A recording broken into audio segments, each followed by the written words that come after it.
Je me suis demandé récemment pourquoi j'avais consacré autant de temps à Nostradamus et à la voyance. Alors que, quelque part, ça ne correspond pas du tout à mon orientation de recherche, sur le plan fondamental. J'ai récemment d'ailleurs abouti dans mes travaux sur l'astrologie, ce que j'essayais de faire depuis plus de 50 ans. Et c'est à ce moment-là que je m'aperçois que euh, comment justifier des travaux sur des sujets qui ne sont pas d'astrologie et qui sont en rivalité quelque part avec l'astrologie.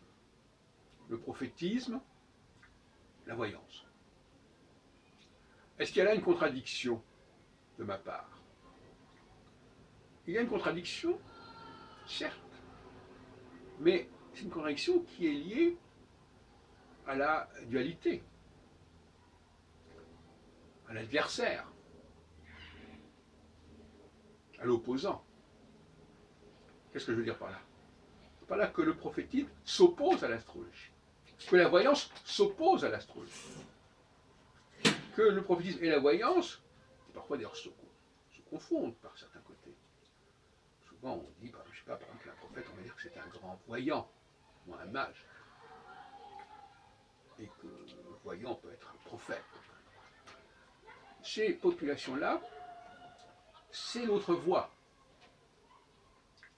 Il y a la voie de l'astrologie, et puis il y a la voie de la divination, sous différentes formes. La voie de l'astrologie renvoie à un savoir qu'il faut acquérir, mais qu'il faut aussi approfondir, qu'il faut redécouvrir, restaurer. Un savoir antique qui traite du sort de l'humanité dans son ensemble.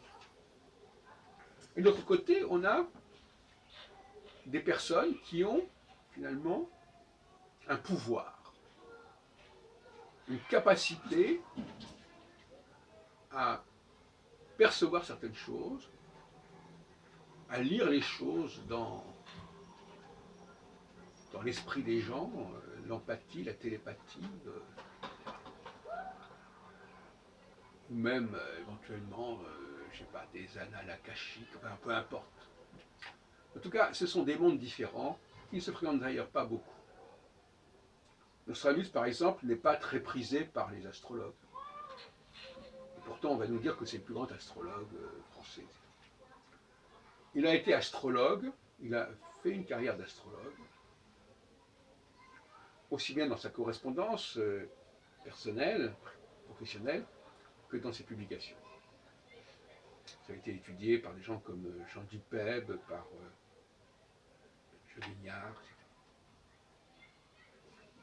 par Brindamour, qui avait fait une communication, contribution sur l'astrologie de Nostradamus en 91, qui a été publiée par la suite. Donc,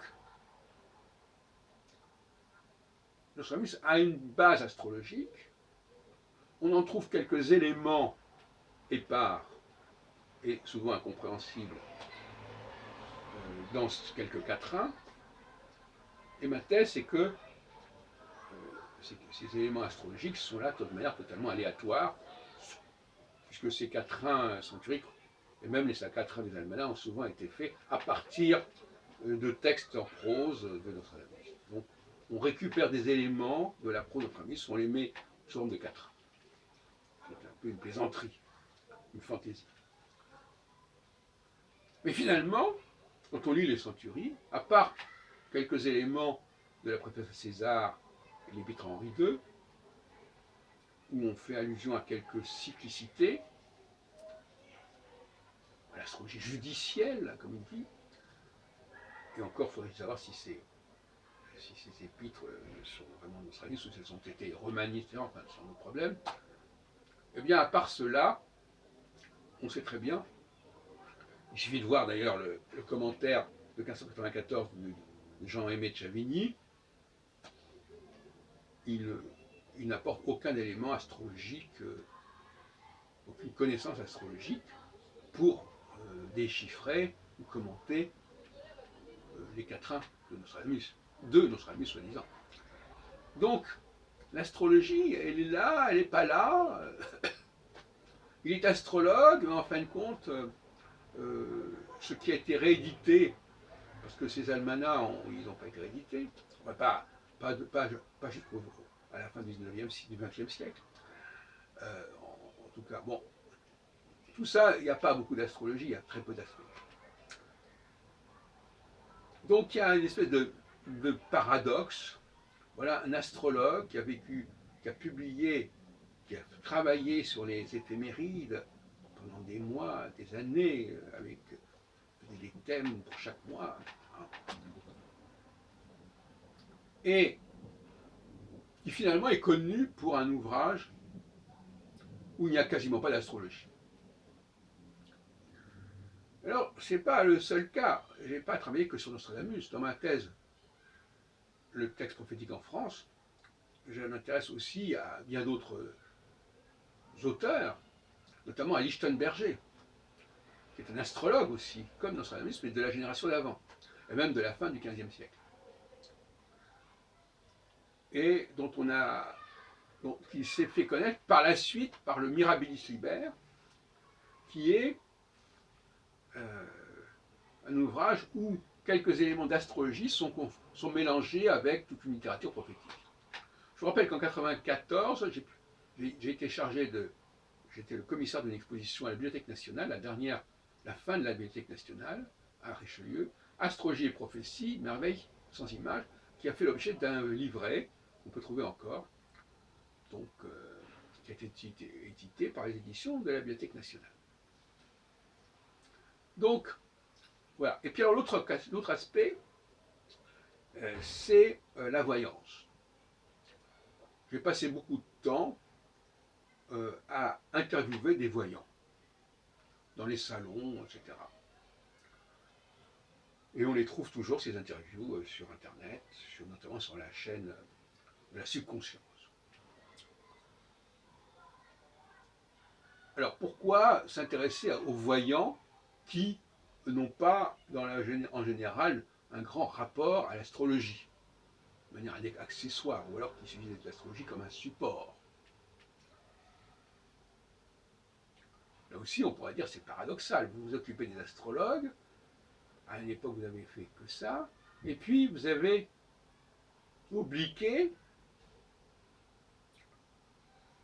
à partir je ne sais pas de quelle année d'ailleurs, les interviews avec les voyants doivent dater d'il y a une dizaine d'années au plus tard, plutôt.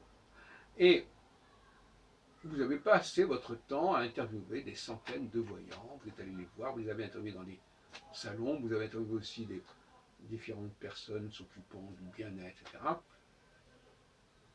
Tout ça, ça nous éloigne de l'astrologie, encore une fois. Mais aussi, encore une fois, ça menace l'astrologie, ça occulte l'astrologie, ça se substitue à l'astrologie.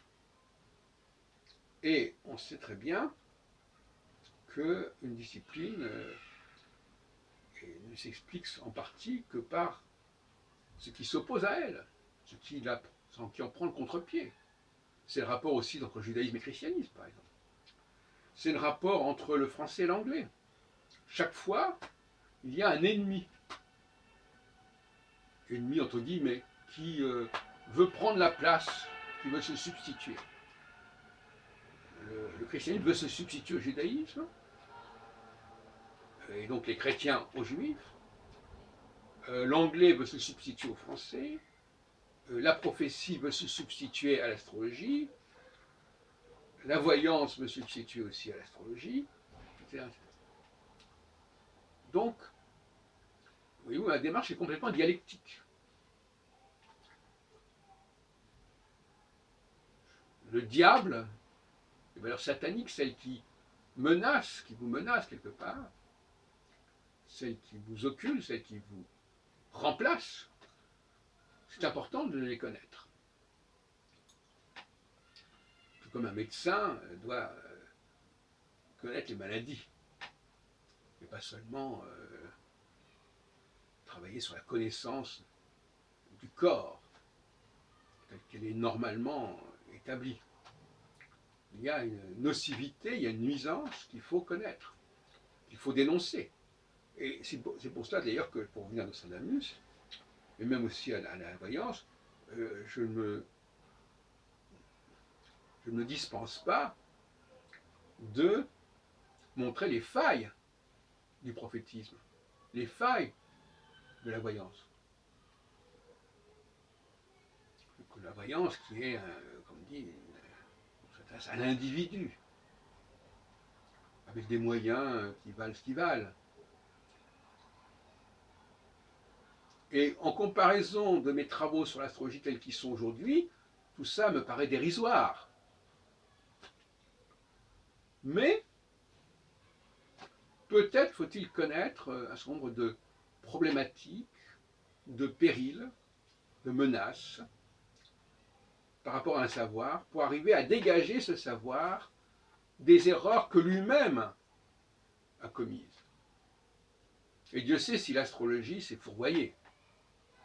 Dieu sait s'il y a des formes d'astrologie complètement hérétiques et déviantes. Donc même dans l'astrologie elle-même, en tant qu'historien de l'astrologie, je m'intéresse aussi à toutes les déviances de l'astrologie. Et tout ça, ça permet, in fine, de dégager la véritable astrologie, de dégager le véritable judaïsme, de rétablir la vérité sur l'importance de la centralité du français, etc., etc. Pour ne pas parler de la question des hommes et des femmes. Donc s'intéresser à ce qui vient menacer votre domaine, c'est important parce que quelque part, on pourrait inverser le problème en disant mais si ça existe, c'est par rapport à quoi? Si ça existe, c'est par rapport à quelle chose contre laquelle ça combat? Donc finalement, c'est le mal qui parfois nous désigne ce qu'il faut protéger. Et on n'y pense pas forcément. L'antisémitisme, qu'est-ce que ça fait comme sens si on ne sait pas que ça s'oppose aux Juifs et à la mission des Juifs, par exemple, etc., etc. C'est le problème du grand remplacement, qui se pose aussi avec l'islam et l'immigration. Voilà ce que je voulais dire, n'est-ce pas? Pour donner une cohérence, il y a une dialectique. Il faut savoir tout ce qui menace, tout ce qui compromet, tout ce qui fait déviance, pour dégager la vérité